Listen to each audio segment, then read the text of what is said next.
Good morning student, welcome to my YouTube channel. आज हम जो टॉपिक करने वाले हैं वो टॉपिक करेंगे हम linear pair of equation in two variables. इस टॉपिक में ये 10th के पॉइंट ऑफ व्यू से बहुत इंपॉर्टेंट टॉपिक है। आप देखेंगे कि बोर्ड के एग्जाम्स में ये टॉपिक जो है 3 और 4 मार्क्स का आता है। इसमें जो आपको 2 लीनियर इक्वेशंस दिए होंगे उन लीनियर इक्वेशंस को आपको सॉल्व करना होगा बाय एलिमिनेशन मेथड या बाय सब्स्टिट्यूशन मेथड। धीरे धीरे हम इस चैप्टर में वो सब सीखेंगे कि एलिमिनेशन से कैसे कोई इक्वेशन को सॉल्व करते हैं या सब्स्टिट्यूशन मेथड से कैसे इक्वेशंस को सॉल्व किया जाता है। आज हम सिर्फ इसमें इतना पढ़ेंगे कि लीनियर इक्वेशंस क्या होती हैं, कैसे हम देखेंगे कि वो कंसिस्टेंट होती हैं या इनकंसिस्टेंट होती हैं, या फिर उन लीनियर इक्वेशंस पे जो दी हुई हैं आपको ग्राफ ड्रॉ करके देखेंगे, या फिर शॉर्ट ट्रिक से देखेंगे कि वो कंसिस्टेंट हैं या इनकंसिस्टेंट हैं, या फिर इंटरसेक्टिंग लाइंस हैं, या फिर वो पैरेलल लाइंस हैं, या फिर वो कोइंसिडेंट लाइंस हैं। ओके, अभी हम लोग को सबसे पहले ये देखना है कि लीनियर इक्वेशंस होती क्या हैं। तो आप देखेंगे कोई भी एक इक्वेशन जिसकी डिग्री 1 हो, डिग्री 1 का मतलब होता है कि उसकी हाईएस्ट पावर 1 हो, तो कोई भी लीनियर इक्वेशन वो इक्वेशन होती है जिसमें जो वेरिएबल होता है उसकी हाईएस्ट पावर 1 होती है या फिर डिग्री 1 होती है। अभी मैं आपको एक बेसिक लीनियर इक्वेशन लिखकर दिखाती हूँ। ये स्टैंडर्ड लीनियर इक्वेशन है ax plus by plus c is equals to 0। यहाँ पे आप देख रहे हैं 2 वेरिएबल x और y, और एक यहाँ पे कांस्टेंट है c। यहाँ पे 2 वेरिएबल यूज हो रहे हैं x और y, और एक कांस्टेंट c यूज हो रहा है। आप देख रहे हैं वेरिएबल a के साथ जो कोफिशिएंट है वो a है, और वेरिएबल b के साथ जो कोफिशिएंट है वो b है, और यहाँ पे c कांस्टेंट है। जैसा कि आप देख रहे हैं ये लीनियर है, pair of linear equation means आपको 2 लीनियर इक्वेशन दी जाएंगे। तो मैं यहाँ क्या कर रही हूँ, इनके कोफिशिएंट को 1 लिख रही हूँ। ठीक है, अब मैंने दूसरी इक्वेशन ले ली a2x plus b2y plus c2 is equals to 0। Clear student? अभी आपको एक दूसरी लीनियर इक्वेशन मिल गई। अभी देखिए, सबसे पहले हम समझेंगे कि लाइंस कैसी कैसी होती हैं। देखिए, मान लिया कि 2 लाइन एक दूसरे को कहीं पर कट कर रही हैं इस तरह से। ये लाइन एक दूसरे को इस पॉइंट पर क्या कर रही है, कट कर रही है। तो जो लाइन एक दूसरे को किसी पॉइंट पर कट करती है उन लाइंस को हम कहते हैं इंटरसेक्टिंग लाइंस। ओके, इन लाइंस को हम क्या कहते हैं, इंटरसेक्टिंग लाइंस। और ना आप एक अच्छी चीज यहाँ पे देखेंगे कि ये लाइन एक पॉइंट पे एक दूसरे को कट कर रही है, तो इन लाइंस का जो सॉल्यूशंस होंगे वो हमेशा यूनिक होंगे। मींस एक ही सॉल्यूशन आएगा, यूनिक सॉल्यूशन आएगा।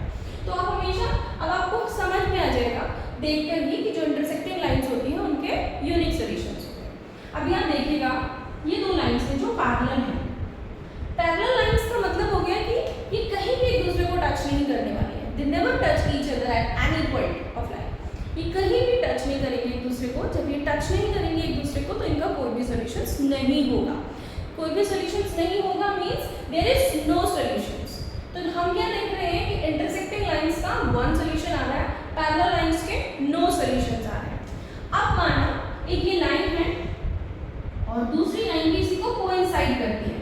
कोइंसाइड करने का मतलब होता है वो उसको पूरा पूरा ओवरलैप कर लेती है। तो जब एक लाइन दूसरी लाइन को ओवरलैप कर रही है तो वो उसको हर पॉइंट पे टच कर रही है। आप यहाँ देखेंगे बहुत सारे इनफाइनाइट पॉइंट्स आएंगे जहाँ पे ये लाइन दूसरी लाइन को यानी उसी लाइन को टच कर रही होगी। अब आप यहाँ देख रहे हैं कि ये लाइन इतनी बार एक दूसरे को टच कर रही है, मीन्स यहाँ पे इनफाइनाइटली मेनी सॉल्यूशंस होंगे। तो देखिए, ये तो लाइन को देखते ही पता चलता है कि अगर लाइन एक बार टच कर रही है तो यूनिक सॉल्यूशन हो जाएगा आपका। लाइन कभी टच ही नहीं कर रही है तो नो सॉल्यूशंस, और लाइन अगर बहुत बार टच कर रही है तो इनफाइनाइट सॉल्यूशंस। ओके, तो कितने सॉल्यूशंस हो जाएंगे, इनफाइनाइट सॉल्यूशंस। क्लियर हुआ आपको इतना कि जब 2 लाइन एक दूसरे को इंटरसेक्ट करती है एक पॉइंट पे तो वहां पे यूनिक सॉल्यूशंस होते हैं। लाइन पैरेलल होती है तो नो सॉल्यूशंस होते हैं, और लाइन एक दूसरे को ओवरलैप करती है यानी कोइंसाइड करती है तो वहां पर नो सॉल्यूशंस होते हैं। अब सॉरी, इनफाइनाइट सॉल्यूशंस हो गए। अभी पॉइंट ये है, हमें ये चेक करना है कि लाइन इंटरसेक्टिंग कब है, कब वो पैरेलल है और कब वो कोइंसाइड लाइन होती है। 3 टाइप्स की लाइंस मैंने आपको बताई, इंटरसेक्टिंग लाइंस, पैरेलल लाइंस है, कोइंसाइड लाइंस। ओके, चलिए अब हम देखते हैं कि लाइन पैरेलल कैसे होती है। अगर इस पे जो कोएफिशिएंट है a1 और ये a2, इसका रेशो b1 अपॉन b2 के रेशो के इक्वल नहीं होता है। Means if a1 upon a2 is not equal to b1 upon b2, तो जो लाइंस होती हैं वो कैसी होती हैं,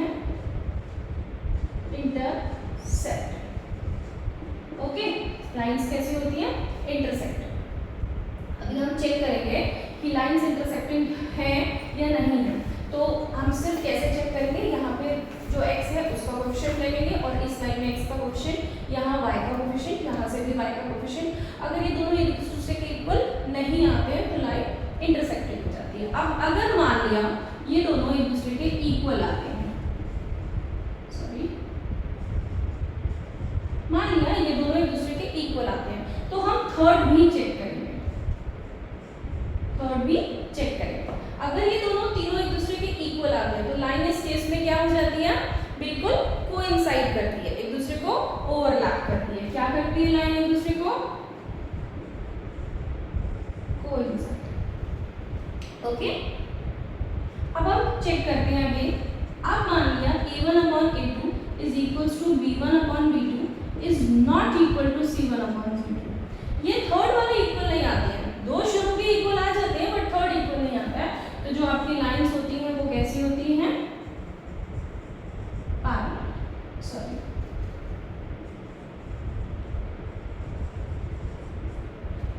पैरेलल। चलिए स्टूडेंट्स, अब एक एग्जाम्पल्स के थ्रू हम समझते हैं कि हमने क्या सीखा अब तक। हम यहाँ पे क्या करेंगे, अभी देखिए आपको दो लीनियर इक्वेशंस दी हुई है।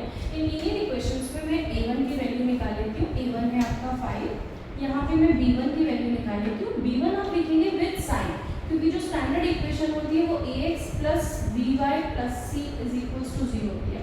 तो आप देखेंगे कि यहाँ पे जो लीनियर इक्वेशन वो पॉजिटिव है, तो जब हम यहाँ वेरिएबल की वैल्यू लिखेंगे तो हम माइनस में लिखेंगे।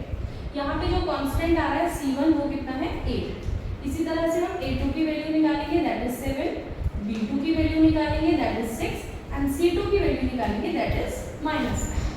अब हम यहाँ पे क्या चेक करेंगे student, a1 upon a2। a1 का मतलब हो गया 5 और a2 का मतलब हो गया 7। अब हम निकालेंगे b1 अपॉन b2। b2 का मतलब हो गया -4 और इसका मतलब हो गया 6। अब आप यहाँ क्लियरली आपको विजिबल होगा a1 upon a2 is not equal to b1 upon b2। जब यहाँ a1 अपॉन a2 इक्वल नहीं है b1 अपॉन b2 के, मींस जो हमारी पेयर ऑफ लाइन है वो कैसी है, इंटरसेक्टिंग है। ये जो लाइन जो हमें दी हुई है लीनियर इक्वेशंस, ये कैसा फॉर्म कर रही है, इंटरसेक्टिंग पेयर ऑफ इक्वेशंस ये फॉर्म कर रही है। तो अब आपको इस तरह से समझ आया कि इंटरसेक्टिंग लाइंस है। अगर हम लोगों का ये तीनों पॉइंट्स इक्वल आ जाते, means a1 upon a2 b1 upon b2 के इक्वल आता और c1 अपॉन c2 के भी इक्वल आ जाता है यहाँ पे, तो हम कहते हैं कि लाइन क्या है, कोइंसिडेंट में है। और अगर यहाँ पे फर्स्ट पेयर तो हमारा इक्वल आ जाता, लेकिन ये c1 अपॉन c2 के इक्वल नहीं आता, तो हम इन पेयर ऑफ लाइंस को कहते हैं कि ये पेयर ऑफ लाइंस पैरेलल है। और अगर अभी जैसे देखिए ये लाइन हमारी कैसी आई है, इंटरसेक्टिंग आई है, तो हम क्या लिखेंगे, hence the pair of linear equation is intersecting. अभी देखिए इंटरसेक्टिंग है मींस इन दोनों इक्वेशन का एक यूनिक सॉल्यूशन है and have a unique solution. Is it clear? So अब हमने आज जितना भी आपने समझा आप उसको एक बार रिवाइज करिएगा और फिर हम लोग नेक्स्ट वीडियो में मिलते हैं। Thank you students.